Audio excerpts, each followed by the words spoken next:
സോമപിള്ളേ, ഇവിടെ ഉണ്ടാ? ചേരുന്ന പേരെ? ഞാനാ കാർത്തികേയൻ, മംഗലശ്ശേരി. ഒരു കാര്യം പറയാനുണ്ടായിരുന്നു. 2 മിനിറ്റ് എനിക്ക് തരണം. രാജേന്ദ്ര. അയ്യേ, അവനെ വിളിക്കണ്ട. എനിക്ക് നിങ്ങളോടാ സംസാരിക്കണ്ട. ഒരു കാലത്ത് ജാനകിയുടെ ഹീറോ ആയിരുന്ന കാർത്തി. ക്ഷമിക്കണം. ഒരു ഫംഗ്ഷൻ നടക്കാനെന്നറിയാം. നടക്കട്ടെ. ഞാനൊരു കാര്യം മൂപ്പരോട് പറഞ്ഞിട്ട് പോവാം. എന്താടാ നിനക്ക് പറയാനുള്ളത്? പറഞ്ഞിട്ട് പോടാ. നമുക്കൊന്ന് മാറിയെന്ന് സംസാരിച്ചൂടെ? നീ പറയടാ.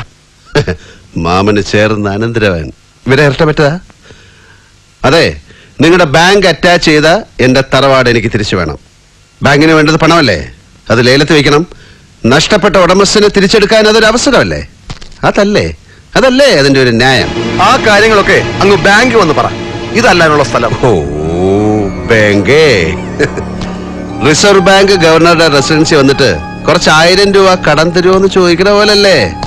എടോ രാജേന്ദ്ര, ആ തുക്കണാച്ചി ബാങ്കിന്റെ ആഫീസിൽ കാർത്തികേയൻ വന്ന് പരാതി ബോധിപ്പിക്കൊന്നുമില്ല. കാര്യം മുണ്ടക്കൽ ശേഖരൻ നമ്പ്യാർക്ക് മനസ്സിലാകാനാ ഇവിടെ കയറി വന്ന് പറഞ്ഞത്.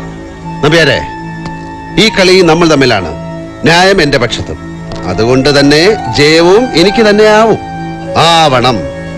പണം ഈടാക്കാൻ നിങ്ങൾ ബാങ്കിന്റെ ഭാഗത്ത് നടത്തിയ നിയമ നടപടികൾ ഇവിടെ വെച്ച് അവസാനിപ്പിക്കണം. എല്ലാം നിയമത്തിന്റെ വഴിക്ക് നടക്കണം. നീ കോടതിയിൽ പോയി കേസ് പറയടാ. കോടതിയിൽ കാർത്തികേയൻ പോവില്ല. കോടതി ഞാനുണ്ടാക്കും. എന്നിട്ട് ശിക്ഷയും വിധിക്കും. അനുഭവിക്കേണ്ടി വരും. അമ്മാവനും അനന്തരവനും കൂടെ ഒരേ കയറിൽ. മോനെ സവാരി ഗിരിഗിരി, തോർത്തുമുണ്ട് നിവർത്തി തോട്ടിലെ വെള്ളത്തിൽ മാമനും മോനും കൂടെ പരൽമീനുകളെ പിടിച്ച് കളിച്ചിട്ടുണ്ടാവും. ആ ഈരിഴ തോർത്ത് വിരിച്ചാൽ ശ്രാവിനെ കിട്ടുമെന്ന് വിചാരിച്ച് വെറുതെ നനയണ്ടോ? ഇത് കാർത്തികേയനാ. Yes mister SP. തോളിലെ നക്ഷത്രങ്ങളും IPS എന്ന 3 അക്ഷരവും നെല്ലളന്നോ പാടം തീരെഴുതിയോ വാങ്ങിയതല്ലെങ്കിൽ നിങ്ങൾക്ക് കോമൺ സെൻസ് കാണും. പറഞ്ഞു കൊടുക്ക അമ്മായിയപ്പനാകാൻ പോകുന്ന ആളോട്. ഇല്ലെങ്കിൽ ഇന്ന് ഉറപ്പിച്ച കല്യാണം പിന്നെയും നീളും 1 കൊല്ലം.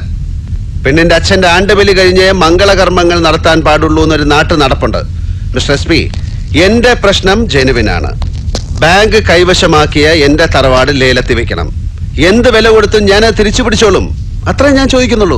അല്ലാതെ മുണ്ടക്കൽ ശേഖരന്റെ പുരയിടത്തിന്റെ പിന്നാമ്പറത്തെ ഒരു 5 സെന്റ് എരന്ന് വാങ്ങാൻ വന്നതല്ല ഞാൻ. ഇത് പറഞ്ഞിട്ട് പോകുന്ന എന്റെ പേര് മറക്കാതിരുന്നാ മതി. കാർത്തികേയൻ.